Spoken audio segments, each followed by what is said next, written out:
direction as you're coming from the ocean into Ponce Inlet, it can be a little challenging. The tide and the current tend to flow pretty rapidly, so it's a good time to time your entry and exit out of Ponce Inlet with the rising or setting tide or slack tide.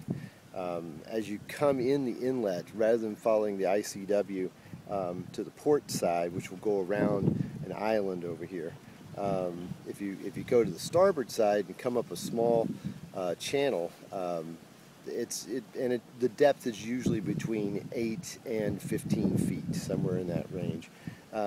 Then you'll start seeing the restaurants and all of the other charter businesses and things like that along this part here.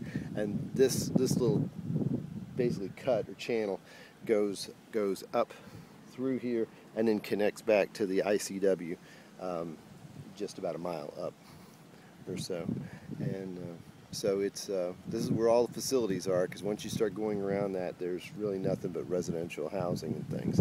There is a couple things you need to watch for. Stay in the middle of the channel as best you can as you're going around. There is a creek wash that comes out on the other side of that island that can put a sandbar way out into the channel.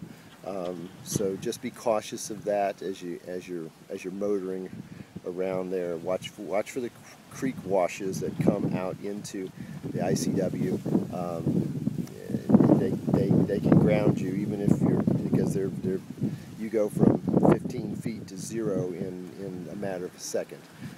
So just be cautious with that. While we've been waiting around for the boat to get worked on, we've enjoyed the 3 restaurants that are down in this area. Down the hatch is right next door to Sea Love.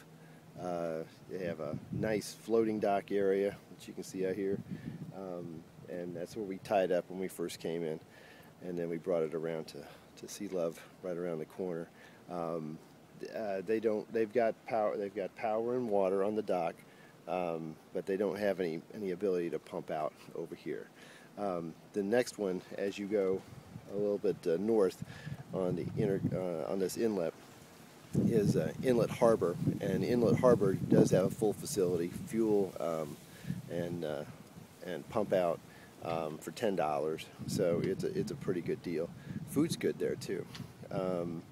And then as you go down towards the lighthouse, you've got hidden treasures down there, and that's a nice little ambiance right across from the lighthouse.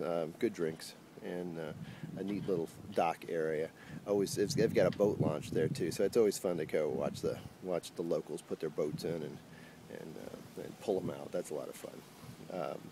So things to do around here that some marinas don't have.